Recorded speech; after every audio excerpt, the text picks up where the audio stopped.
Hi there, this is Leanne Dunn of Pine Hollow Paper Design. Today I'm going to show you how to make this card using Brusho Crystal Color and an aqua painter. To start, you'll need a piece of Pool Party cardstock cut to 5.5 by 8.5 and scored in half at 4 1/4. You will also need a piece of Night of Navy cardstock. This is cut to 5 1/4 by 4. And you will also need a piece of watercolor paper, which is what we're going to be working on. And this is cut to 5 1/8 by 3 7/8 inches. So to begin, we're going to use an embossing buddy, and we're going to rub it all over the paper. Next, we're going to use the Versamark ink pad, and we are going to use this stamp from the Dandelion Wishes stamp set. So we'll go ahead and get that inked up. And we're going to stamp this right about here, so we want this to be pretty much centered. So we'll go ahead and stamp that. And now I'm going to add the Stampin' Emboss powder. So underneath my piece of watercolor paper, I'm going to add a piece of scrap paper. I'm using the white Stampin' Emboss powder. And I usually hold a corner up and then sprinkle this across.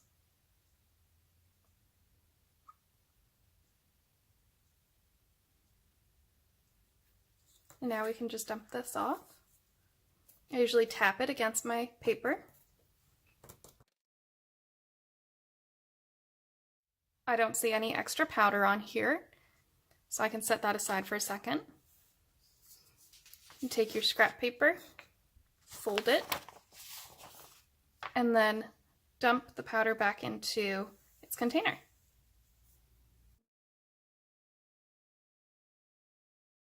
Okay, so now we can grab our card again, and we can use the heating tool to go ahead and set that powder.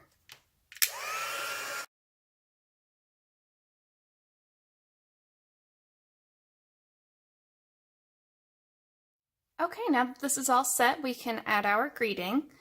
Now you could do the powdering all at once when you do the dandelion and the greeting. I tend to heat set my first image and then add my greeting because I'm always afraid that when I add my greeting, I might grab right here and then I'm going to move the powder off and then it just becomes more work. So you can do it either way, but this is the way I prefer. So we will go back to our Versamark ink, and I'm going to grab my embossing buddy and just add a little bit more here. And what this does is help get that powder to release so that you don't have any extra powder sticking. So I'm using the Thinking of You from Another Wonderful Year stamp set. Go ahead and ink up in Versamark. And again, we're just going to stamp this so that it's centered. It's going to be underneath these pieces of the dandelion. So we're going to set it over here.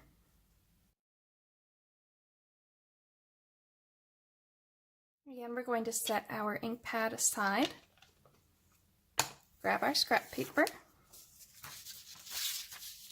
and pour that emboss powder on.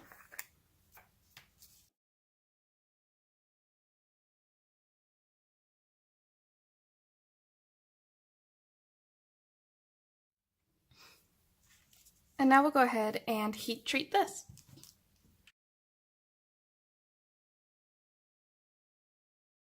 So now that this has been set, we can move on to the watercolor portion, which is my personal favorite. We're going to be using an aqua painter. So this top half is filled with water, and then you have a paintbrush tip.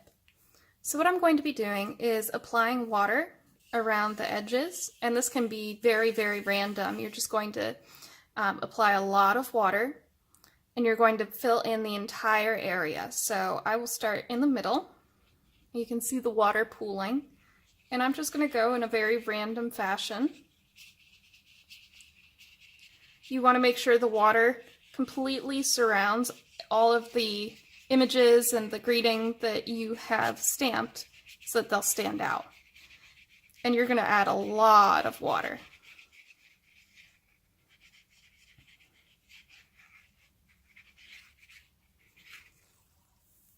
Okay, so that's a pretty good start. And now we're going to use the Brusho Crystal Color. I'm going to be using Prussian Blue. And you can see the page has started to kind of warp in a little bit. You can add some adhesive to the back to make sure that it doesn't. Usually I just take it and very carefully try to fold it inward a little bit. So now we can take this and just very gently sprinkle the color. And you can see it already starting to expand.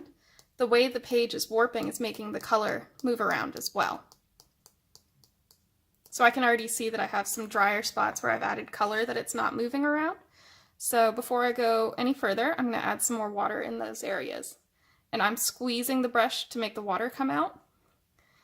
And I'm just kind of dabbing on so that this great color comes through without looking too brushed.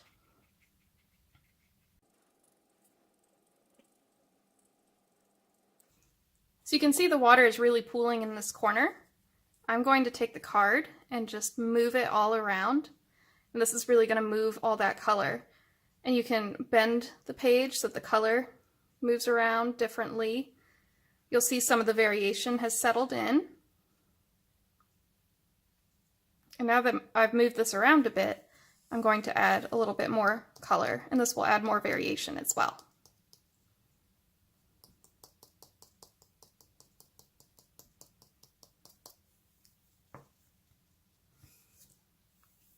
If you get any spots that are really missing around your words, go ahead and just dab your aqua painter on there to make sure that the color moves. So you can, at this point, take your brush and you know, move it around so that the color moves. And get it where you really want it. So I might take some of this dark and move it over here. And if I wanted to add a little more to make this area bigger, I can take my brush and just start pulling the color down as well.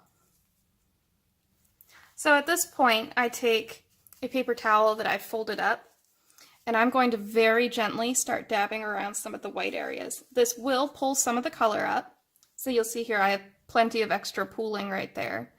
So I'm just very gently dabbing over the white to make sure that that white really stands out.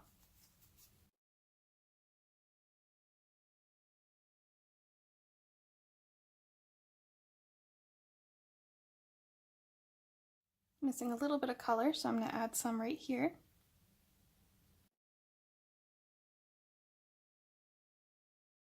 So now that our white is standing out and you can really see the image and the greeting, we're going to go ahead and actually use the same heat tool to set the color. You can also set it aside to dry, but I find this is great because if you do have any water that's standing, you can actually still move the card around, and with the heat blowing on it, it'll expand the color as well.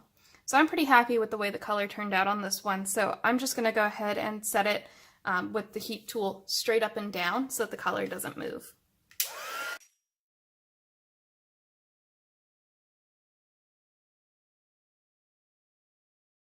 So now the color has been set. It's nice and dry, as you can see as I moved around. No more standing water. So I usually at this point try to bend it so that it lays as flat as possible. And now we're going to start putting our card together.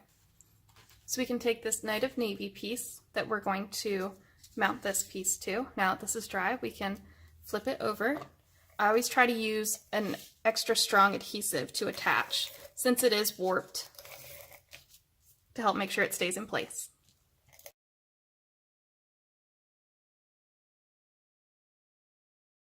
Okay, so we have that piece, this watercolor piece, mounted onto the Night of Navy. So now we can grab our card base, fold it in half, and then use our bone folder for a nice crisp crease.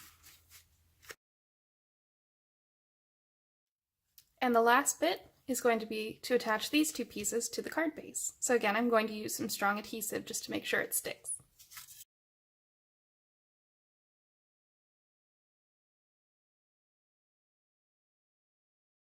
And there's your completed card. So as you can see, it can be a little time consuming to emboss the images and then color them, but it's so much fun and so worth the time to do it. I really hope you enjoyed watching me make this card, and I would love to see any version that you've made that's similar. Thanks for watching. Bye!